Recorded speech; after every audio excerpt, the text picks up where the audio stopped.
Safe to Serve family, first-time viewers, welcome to this midday power surge, your spiritual oasis on this pilgrim journey. I'm your host, Andrew Henriquez. Welcome one, welcome all to this midday power surge. I have several things to cover today. Number one, I'm going to be addressing who is likely behind Kirk's assassination, based on end-time prophecies and a few current events that point that signpost to that organization.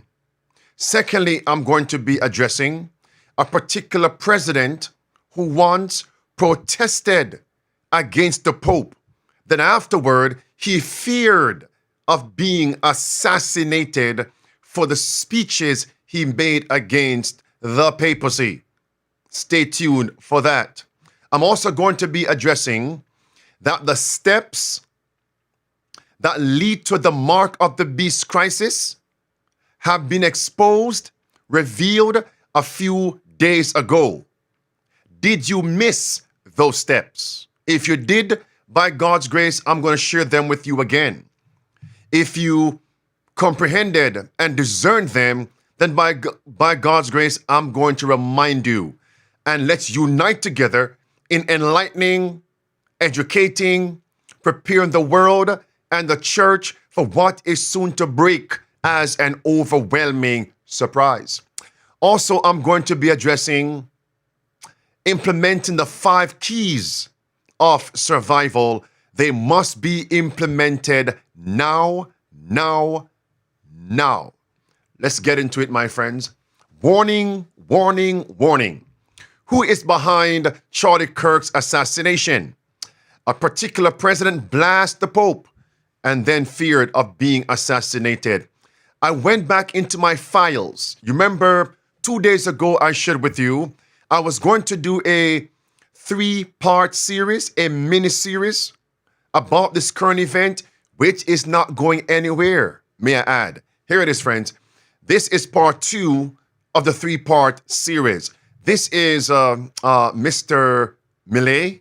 Now, a preacher man, later on, I'm going to ask you to interpret or translate for us a particular statement he's going to make. All right, let's go. If you don't speak Spanish, read the transcript of his statement below. Let's go. This is where he protested against the Pope of Rome. ¿Qué es la justicia social? Es la envidia, el odio, el resentimiento. A ver, originalmente la envidia era un pecado capital. Habría que informarle al imbécil ese que está en Roma, ¿sí? Que defiende la justicia social, que sepa que es un robo y que eso va contra los mandamientos, que la envidia, que es la base de la justicia social, sí, digamos, es un pecado capital y que por más que lo disfraces con un nombre lindo, justicia social, es una aberración. ¿Me comprendés? O sea, ¿desde cuándo, digamos, The Pope is an abomination. The Pope is an idiot. The Pope is evil. The Pope is against the 10 Commandments. Let's move on. Next clip. A ver, no puedo dejar de preguntarte si no es mucho lo del Papa. No. El Papa, sí, lo voy a decir de frente, es el representante del maligno en la tierra, ocupando el trono de la casa de Dios. ¿Vos sabías que el Papa impulsa el comunismo con todos los desastres que causó? Y eso va contra las propias sagradas escrituras. Anda, digamos, al Viejo Testamento, Samuel 8, y te va a decir todas las aberraciones que implica el Estado. I caught something there. He's a casa, which we know as house, and Dios. Did I catch it correctly? The house of God. The Pope is the evil person on the earth. He's against scripture. El maligno. Por eso cada vez que vos aplicás el socialismo, ¿sí? Se hunde, se genera un desastre. Entonces no tengo ningún problema en decir lo que digo del impresentable que está en Roma. Así. ¿Por qué? Porque promueve la pobreza, promueve el pobrismo, promueve un régimen de miseria. Don't forget that. He said the Pope promotes poverty, pourism. The Pope promotes pauperism. That is going to be repeated when I get to the closing segment of this lesson. Now, of course, Javier is also Roman Catholic. He's against the Pope of Rome. But understand, different popes, they reign from different perspectives, but the end goal is the same. Let me give you an example. You have the Elephant Party in America and the Donkey Party in America. Both platforms and agenda converge at the same end goal based on end time prophecies. The difference is the Democrats approach the end goal from the left. The Republicans approach the end goal from the right. Are we together? So different popes arise and rule. The same end goal, destroy Protestantism. The same end goal, unite church and state. The same end goal, destroy, enslave the people. The same end goal, bring about the restoration of popery in every country in the world. It's the same end goal. But different popes approach the end goal from different perspective. Does that make sense? Okay. He went on Tucker Carlson's platform and repeated the same words. I don't have time to repeat what he said. But something was striking. Tucker asked him, do you fear for your life? Why would Tucker ask that question? Do you pray for wisdom and guidance? Bueno, me consta que hay mucha gente orando por mí.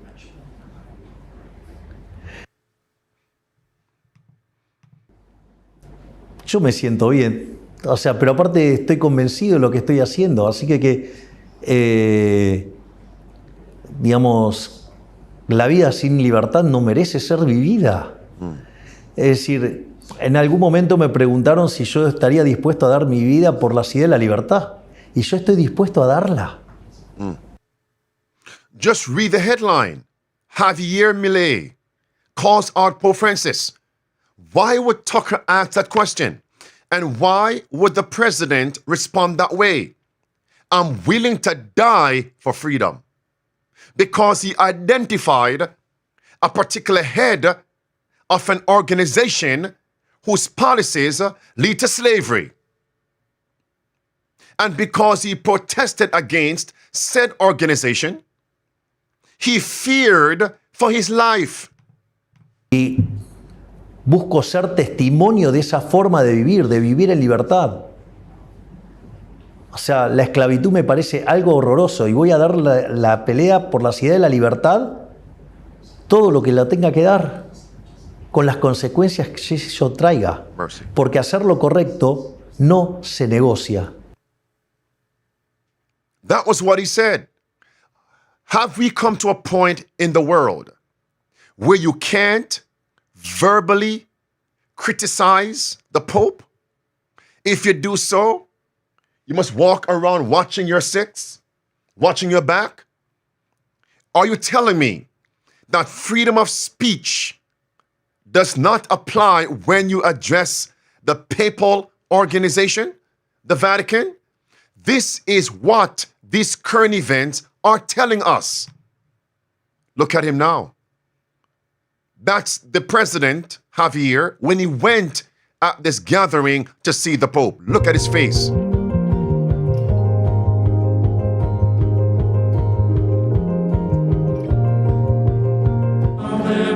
Notice now, when he met the Pope, what words did he share?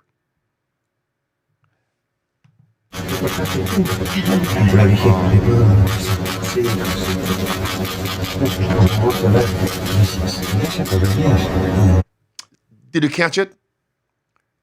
The audio is distorted, right? And I believe he was asking for forgiveness, apologizing for what he said. What I might do shortly is fix that audio right there. Now, here's the Pope stating that freedom of speech has limits. And then he said, if you speak against my mother, you'll receive a punch.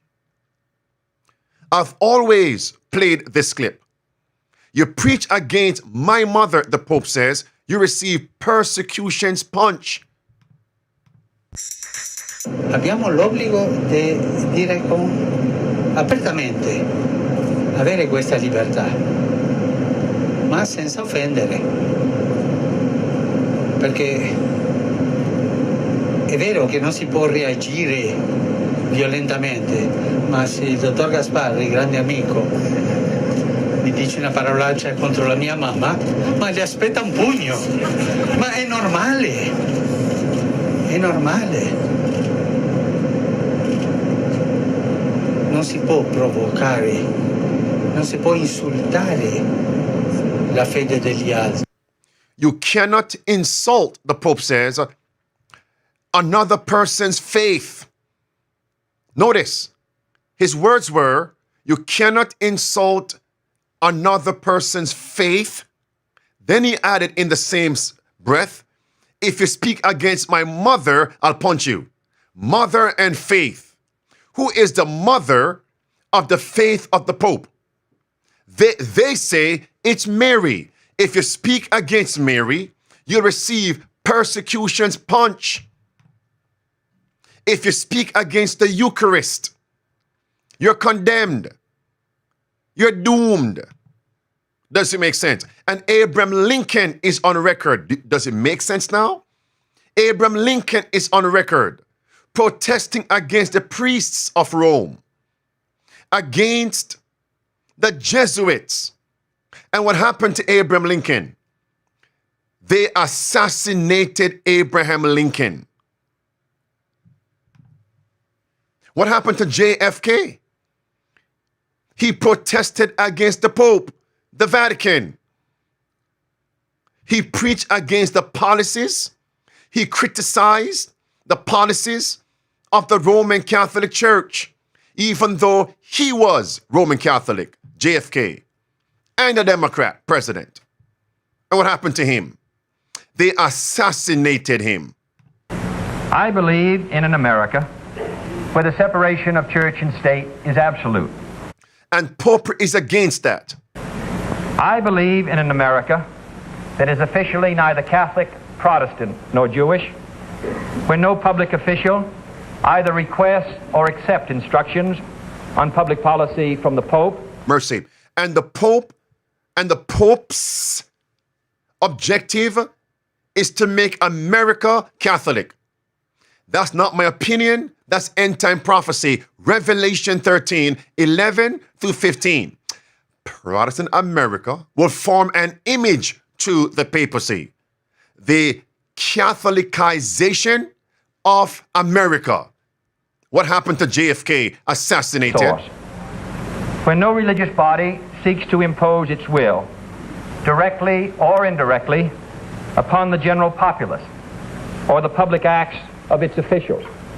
So you cannot allow the agenda of the papacy to force the conscience of Americans. You can't do that. That was what JFK stood for. And as a result, he was assassinated. Beloved, let me preface this. The encyclical is the highest authoritative document in the Catholic organization. They put in print anybody who teaches that the papacy cannot force the conscience should be anathematized. What does that mean? You should be replaced, removed, killed. What happened to JFK? Okay, what happened to the president of Argentina, Javier? The first few clips. After protesting against the papacy, the Pope of Rome, what happened? He feared for his life. So much so, somebody paged him. And as soon as he saw the Pope face to face, he had to go and ask for forgiveness and changed his tune. In other words, don't play with the papacy. And if you think it's my opinion, go back and read the historical records. of what the Pope did to kings of nations in Europe, the old world. They had to bow to the Pope of Rome and bow to Jesuits and their allies, or be killed, dethroned. And the Bible says in chapter 13 of Revelation, the papacy, like unto a leopard, will not change, cannot change. That's why we can pinpoint the organization that is behind the Charlie Kirk's assassination. Why? Because Charlie Kirk criticized, insulted, quote unquote, protested against the papacy. Mary, what happened? He was assassinated. Do you realize that both men were received a wound inflicted in the throat? JFK choked on a bullet. Charlie Kirk was struck in the throat. Now, leave all the technicalities alone for now. One thing is certain, his neck was pierced. Whether it bounced off some chest plate, hit his throat, came from the back, through his throat. The point here is the throat. Charlie Kirk. Is that your goal should be to bring people to Jesus, not Catholicism? Yo, hold on. No. You can't teach that, because the goal of the papacy is to bring the whole world on her dominion. Beloved, Revelation 13 and verse number 3 and verse 4 says, all the world wondered after the beast, the papacy. If you preach against that objective, you should be stopped. Mercy, Lord. Especially when you have great influence. Charlie Kirk swayed more influence than the president of Argentina. Are we together? One bowed, the other stood firm. And the latter is now dead. I know that. I believe that there are personally some fundamental issues with, like I say, Mariology, transubstantiation, which we're not going to get into. But the biggest one is the papacy. I can't get over the idea of this. It's clear. I personally would not be able to be part of an institution with the figurehead, with a worldview that is so corrupted and opposite of what I think the Bible teaches. Mercy. He had to be stopped. Take it up higher, yeah. And then maybe the Pope is corrupted and we write 95 points of complaints and 95 theses. I have 3 major theological disagreements with Catholicism. It's not a mystery. I talk about it publicly. The first of which would be the infallibility of the Pope and the whole process and the idea of the Vatican. The second of which is Mariology. And the third of which is just less important, but it's transubstantiation. If you preach against my mother, the Pope said, you receive persecution's punch. Was he not punched? Punch in the face area, neck area. You're condemned. You're doomed. And the Jesuits are on record stating that they have been accused, number one, and that they're also involved in the assassination of Abraham Lincoln and John F. Kennedy. What do those two men have in common? They protested against that tyrannical organization called a church. On the screen right there. Beloved, I'm going to read your scripture now. In chapter 18 of Revelation, listen attentively. Regarding the papacy, it says this in verse 24. And in her was found the blood of prophets, the blood of the saints, and the blood of all that were slain upon the earth. That is Bible. If you have a problem with the words I'm sharing now, it means you also have a problem with the Bible. Because what I'm saying about the organization is based on the Bible. Chapter 18, that is Babylon. And in the primary sense, Babylon is the papacy. On yesterday, there was an interview, unredacted. This is Clayton Morris interviewing Roger Stone. Some say infamous, some say famous. Hear what he says. Roger Stone, as he is connecting the dots between the Charlie Kirk assassination with JFK. Wait a minute. When did I cover that? I made that connection 2 days ago. 2 days ago. What do Abraham Lincoln, JFK, and Charlie Kirk have in common? And now Roger Stone, Republican, right-leaning, is making the comparison that there are similarities between the assassination of Charlie Kirk and John F. Kennedy. Eyes are being opened. And that's why midday power surge is important. I wonder if God were to bring Mr. Stone from the world, which SDA church could he find a home in? Which of these churches are addressing these issues from a biblical perspective and spirit of prophecy and speaking about spiritual, physical, mental, social, financial preparation, the 5 keys of survival? You watch this. We wanted to bring in Roger Stone. He's the best-selling author of The Man Who Killed Kennedy, the case against LBJ. Roger knows all about how people can conspire to kill a man. And this is really an interesting template into looking at Charlie Kirk's life. Roger has had a lot of questions over the past few days after the passing of Charlie Kirk. Roger, good to have you back on the show. Great to be with you. You know, having written this book on the Kennedy assassination, I've also just finished a book on the attempted assassination of President Ronald Reagan. It'll be out before the end of the year, I think by Christmas. Having studied very closely the assassinations of Senator Robert Kennedy and Dr. King, there's just a lot of recurring patterns here. Obviously, in the case of Kennedy, the lack of an exit wound has confounded historians and JFK researchers for decades. It's not possible for Sirhan to have shot Senator Robert Kennedy. He was always in front of Kennedy. But the autopsy by Thomas Noguchi, one of the most respected pathologists, then the LA medical examiner, said that RFK was shot at point blank range from behind in the lower left skull. That would be with the barrel right up against his skin.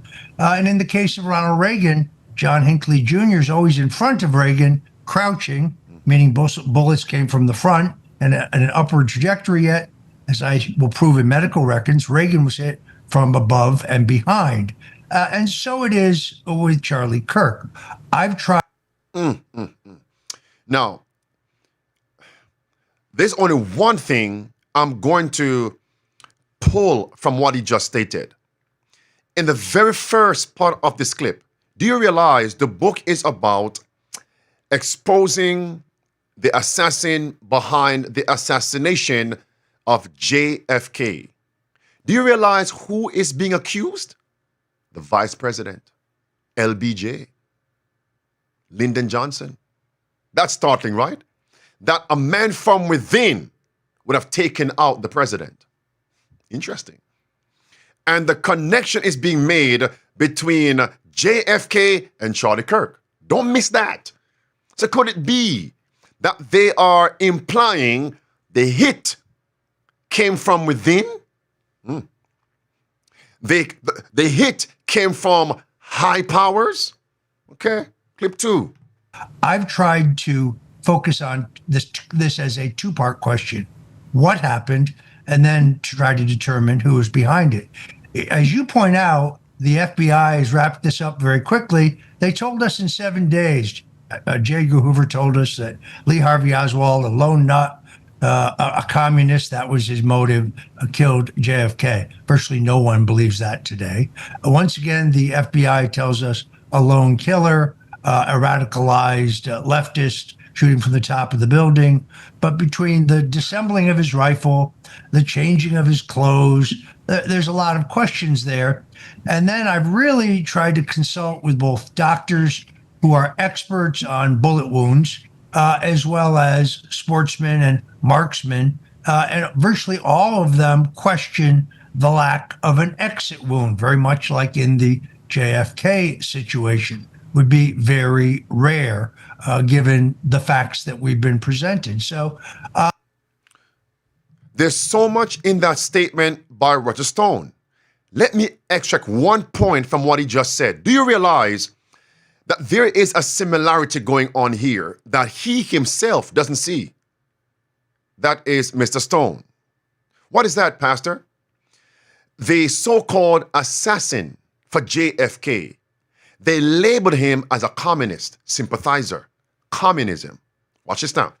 And the so-called lone assassin of Charlie Kirk, they labeled him as being a part of the licentious community.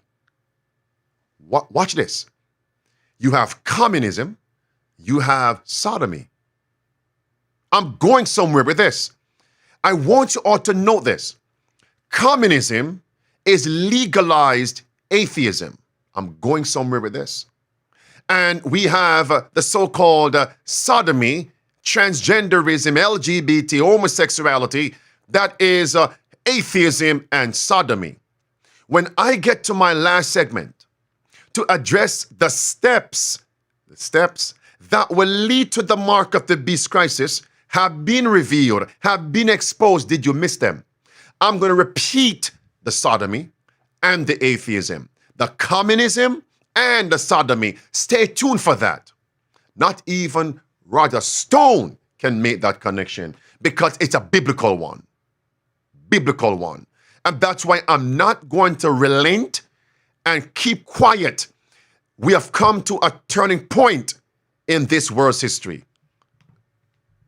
Interesting. Almost immediately after JFK was killed, Lyndon Johnson is now president. It's before he's been sworn in, but he never needed to be sworn in. That was just to twist the knife in Bobby Kennedy because he automatically became president upon John F. Kennedy being declared dead. So that whole scene that staged in Air Force One was completely unnecessary.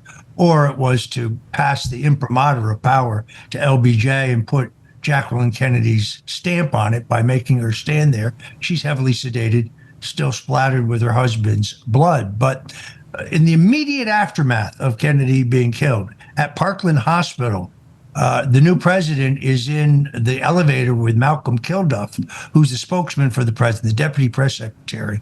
And Kilduff says to Johnson, "Who would do such a horrible thing, Mr. President? Who would kill our president?" And Johnson says, It was a Russian, son. He says, "A Russian? What kind of Russian?" "A Russian communist, son." Now, this is before the FBI has announced that Lee Harvey Oswald has been apprehended. So I think I've seen this movie before. I've seen this movie before. Now, one thing I'm going to strip from what he just said, and there are many talking points in that clip. Number one, what are the names of the two widows? JFK, Charlie Kirk. They are Jacqueline Kennedy and Erika Kirk. For the point to be made, let us assume that both widows are completely innocent. Completely innocent. And we have shown sympathy, empathy for both widows. Now, what if they knew the hit came from within? How do you think they felt? For JFK and for Charlie Kirk, they have two options. Either go and blow the whistle, expose the corruption within that took out their husbands, or because they are powerless, going up against this barbaric, tyrannical, devilish system, they had to play along. Do you know what pressure that brings? Let me give you a biblical principle. One reason why they had to crucify Jesus, his influence was too great.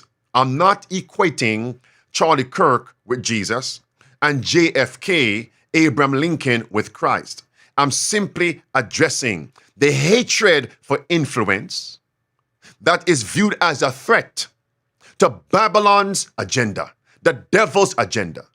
Back to my point, get rid of Christ to destroy its influence. And notice, they had to use someone from within. From within, Judas Iscariot. Now just imagine you being Jackie Kennedy or you being Erika Kirk, knowing that there's no way the system could have and would have allowed their husbands to perish like this unless it was approved of by high powers. Why do I say that? Because both JFK and Charlie Kirk had, may I say, they had allies that were investing in their organization, in their projects, in their movements. And you can explain that investment in different ways. And there's no way you can remove a powerful man unless it is signed off and sanctioned by upstairs. No way. So Jackie and Erika, if they are completely innocent, my preface, imagine how they felt. And in the case of Erika, imagine how she feels. You have to go along with the agenda. Watch this. I guess I'll leave you with this, Roger, which is a question I asked you many months ago when we had you on to talk about JFK specifically. But who do you think is responsible for the death of Charlie Kirk? Too early for me to say. It could. Too early for me to say. Now, listen in the last clip what Roger Stone is going to imply is the reason for the assassination of Charlie Kirk. Here it is. At the same time, Charlie Kirk was becoming increasingly important on the international stage. I know for a fact that our mutual friend Tucker Carlson and others have said about the pressures on Charlie regarding Middle Eastern issues was very, very true. Look, there was a lot of disagreement within our movement about what to do regarding the Iranians' development of a nuclear weapons capability. Roger Stone just let the proverbial cat out the bag. In other words, he simply said he believes Charlie Kirk was assassinated because of his influence and speech. Not on some high school campus. No. Come on now. He was a rising star in the movement. Which movement? And he is interfering in politics and his statements. You'll remember there was huge debate within our movement about whether the president should do this or not, and whether Charlie Kirk got himself on the wrong side of people within that debate. I think that remains to be seen. There were some indications based on my own conversations with him that there were people who were supporters of his who were unhappy with his questioning of whether that was the right thing to do. That is clear. That is clear. I'm going to go back to my last statement and then move on to my last segment. Now, put yourself in the place of Jackie Kennedy and Erika Kirk. Now, what if they were in on it? That would be cruel. What if they're not innocent? That would be cruel. The husband you sleep with, the one you say before God and before witnesses that you will support forever, between what? In sickness, in health, until death do us part. You sold out your husband? Mercy. That would be the height of betrayal. The height of betrayal. So let this point sink in. And let's focus now not on the seeds that are being dropped by the media, but on the prophecy. Which organization hates when you speak against it? It is the papacy. and the Bible says has been drunk with the blood of God's people and will be drunk again with the blood of God's people in the last day. It's coming. Okay, beloved, this is where I'm going to now prove to you the steps that will lead to the mark of the beast crisis have already been exposed. But many people have missed the steps. Notice, as soon as Kirk was assassinated, we began to see a call for what? Revival in America. I have played those clips ad nauseum since Sunday. I won't roll them again. I covered them yesterday and Monday. Watch the point. That means once there is a crisis, here comes the movement. Turn America back to God. That is the modus operandi. Does that make sense? Crisis, turn to Christ. Crisis, turn America to the Antichrist. Oh, did you catch that? Let's move on. So what is that chief crisis? That will cause America to enforce the Sunday law. Now, you know, if America right now were to say, since Charlie Kirk's assassination, we want to enforce a Sunday law, would Americans as a whole go along with that? The answer is no. So those who are preaching the Sunday law is coming on the heels of Charlie Kirk's assassination, you are presenting a premature, half-baked message. Because right now, the left would not go along with the Sunday law. You see my point? So that means we have to go deeper than the surface. So what is that biblical template that shows us? Hold on. It should be. What is that? You know what? Let me give you this one.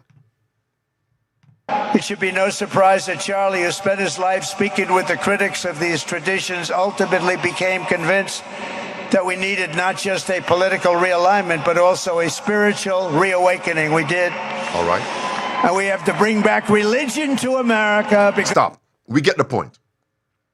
So what is that biblical formula? That biblical template.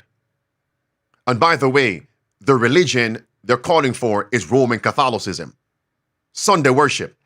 What is that biblical template that will lead to the Sunday law? Beloved, in this segment, I'm going to speak it out. If we have time, I will go through the scriptures and the spirit of prophecy. Are you ready for this? Are you ready for this? Okay. Here it is.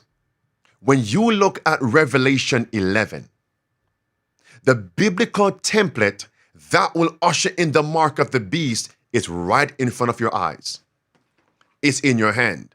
What do you see there? Watch this. You see a beast coming from the bottomless pit. In verse 7, verse 8, all the way through about verse 13. The beast from the bottomless pit. A beast is a nation, a kingdom, a country. All right, in prophecy. And this beast has two characteristics. What are they? Egypt and sodomy. Egypt is legalized atheism. Communism, you see it now? Communism is legalized atheism. So that is JFK. The so-called assassin of JFK, they say, was a communist sympathizer. That's Egypt. Let's move on. And then you have sodomy, homosexuality, etc. Now the media says the lone assassin of Charlie Kirk was a part of the sodomy community. Are we together now? Watch this.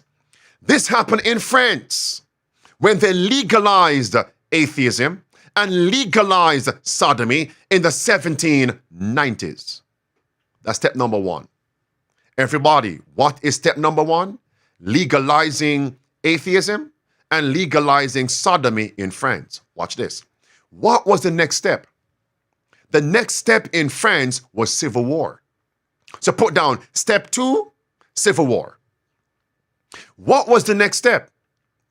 Then France legalized religion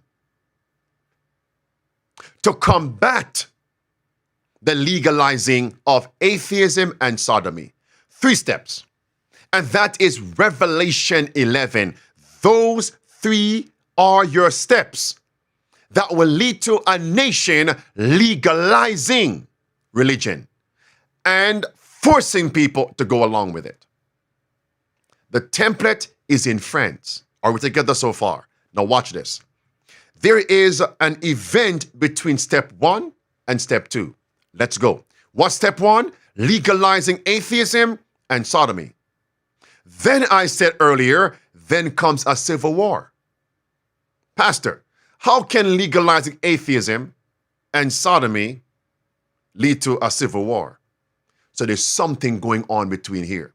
When you go back to the nation of France, leading up to the revolution, the civil war, what led to the civil war? Those of you alive now, what led to the civil war? Talk to me. Write these down. What led to the civil war? Number 1, it was an economic crisis. They destroyed the middle class. You only had the few wealthy who were tyrants. Not every wealthy person is a tyrant, amen. But the few wealthy, the papacy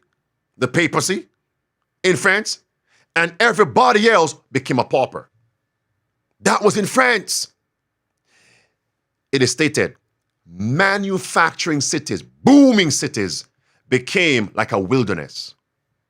And it was stated that just before the outbreak of the revolution, the civil war in France, it said thousands of Frenchmen in Paris became paupers to the government. Paupers to the government, a handout. They had no employment, no way to earn a livelihood. Hold on now. And then they began to have class warfare. Class warfare. The poor against the rich. And the poor began to blame the civil leaders and the religious leaders. That led to the civil war. Bloodshed in France. Do you see it now? Let's take that template. Hold on. And once the civil war broke out and the people began to butcher politicians, butcher priests, because they realized they were the problem, church and state union, there was so much bloodshed and starvation, the people now said, we are going to have to turn France back over to God, and France legalized religion. The same office that outlawed God, legalized sodomy and atheism, now legalized religion in France. That's your template. Let's come to America now. Since the mark of the beast begins in America, are you ready now, friends? Let's see if America has begun to take these steps. It's not 3 anymore, it's now 4. Step 1. What was step 1? To legalize atheism and sodomy. When did America legalize atheism and sodomy? Come on, those who are live with me in the chat. It's June 26, 2015. America legalized sodomy. And the legalizing of sodomy, same-sex union, is against the Bible. Because God says 1 man, 1 woman, 1 husband, 1 wife. That's the biblical marriage. Watch now. So legalizing same-sex so-called marriage is sodomy, and legalizing sodomy is legalizing atheism. You're outlawing the Bible. 2015. Are we together? All right. So what must happen before a civil war? Go back to France. Come on, talk to me now. Does it make sense? We must now have policies to make Americans become paupers. Is there an agenda to make Americans paupers? Yes, watch this. A pauper has no employment. A pauper depends on the government for a handout. What is the AI automation going to do? What is the pushing of AI automation going to do in America? It's going to make unemployment so high, Americans will be out of jobs and employment. And now they will roll out UBI, Universal Basic Income, or it's also called a guaranteed basic income. When people are starving and they lose their livelihood, that will cause people to rise up and pick up arms. Not the so-called politics per se. It's when people are suffering. When they're starving, they will pick up arms. Are we together, my friends? This will lead to a civil war. If it's clear, those who are live in the comment section, type in the words, a nail in a sure place. So we must expect poverty, suffering, and mass hunger and starvation in America. And those who are suffering will now look to the leaders, church and state leaders, and that will lead to the civil war and bloodshed in America. When that takes place, then and only then, the same government that legalized atheism and sodomy with their policies that led to suffering, starvation, and pauperism will now say, let's turn America back to God, Sunday worship by law. That's your template. That's your template for Sunday law. That's your template. Watch this now. When you look at inspiration, we're told in the book Education, the same policies and steps that led to the French Revolution will happen in the last days. And all the points I relayed are in that paragraph. Everybody, watch this. How many of you know what? I'll come back to that. It says it was the papacy, her policies that led to the social conditions, political conditions, and religious conditions that destroyed France. Whose policies? Rome's. And whose policies they want to bring into America right now? The papacy. Project 2025. It's so clear. It's left and right. Watch carefully now. Everybody watch this. We're also told in India, China, Russia, and the cities of America expect thousands of people to encounter starvation. And the moneyed men who have power to control the markets will drive us into starvation, and this will lead to a civil war. Watch this. And which administration is now saying India is our model? The Trump administration. To roll out a digital ID, to roll out a digital payment-only society, cashless, paperless, just like India. I covered that this past Sabbath. India. In India, you have no rights. You're a slave. This will lead to pauperism, starvation. And if you go against the policies of the government, you'll be cut off. Starvation, pauperism, that will lead to a civil war. Are we here, my friends? Are we here? Trump says India is the model. The Pope says that. Klaus Schwab said that. India is the model. Everybody, watch this. Those of you who are live in the comment section, what led to World War I? What led to World War I? On the screen, words in the red box. It was an assassination. It was an assassination of a global leading figure. And that led to a world war. That's your template. So what will lead to a civil war?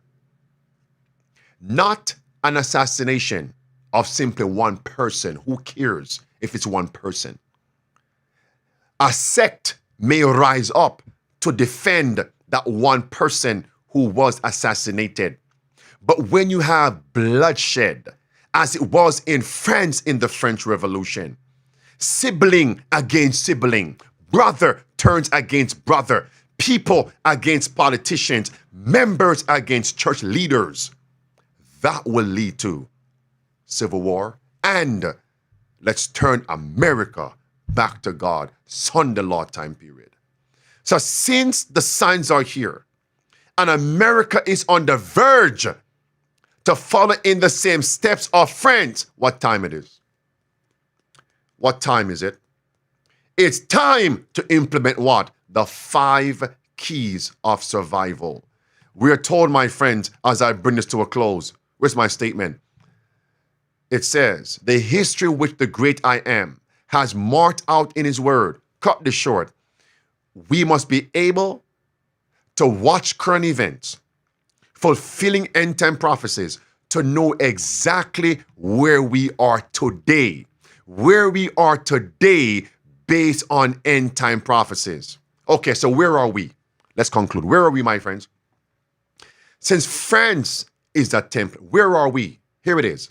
America has already legalized sodomy and atheism. So where are we? We are not yet at the Civil War. So we're right between here. You see it now? Is it clear? Is it clear? So what must take place before that Civil War? I just gave you those details. Are there signs to fulfill those details? Yes. Then comes the Civil War and the Sunday law. How close are we, friends? How close are we? We are one main crisis away from a civil war. Go back and watch that movie, the documentary called Civil War. Civil War? Leave the world behind. You'll see it. Starvation, pauperism will lead to a civil war. Neighbor against neighbor. We're told the blood began to run in the streets of Paris. And the blood was so high, we're told it became like a mini flood. Leaders were dragged to the guillotine, beheaded. It's coming to America. It's going to be worse. It must take something, a knee-jerking reaction in America. There must be such a crisis that will cause left and right to say, yes, we want God. Not Charlie Kirk assassination. That's one side. Because the left is against him and the Elephant Party. It's going to take something more cataclysmic to cause left and right to say, yes, we want God. We want to go back to church. What would that do? What will cause that? What will lead to that? In Jamaica, we say, a hungry man is an angry man. Let that sink in. I leave you with this, friends. Please focus on what is coming here.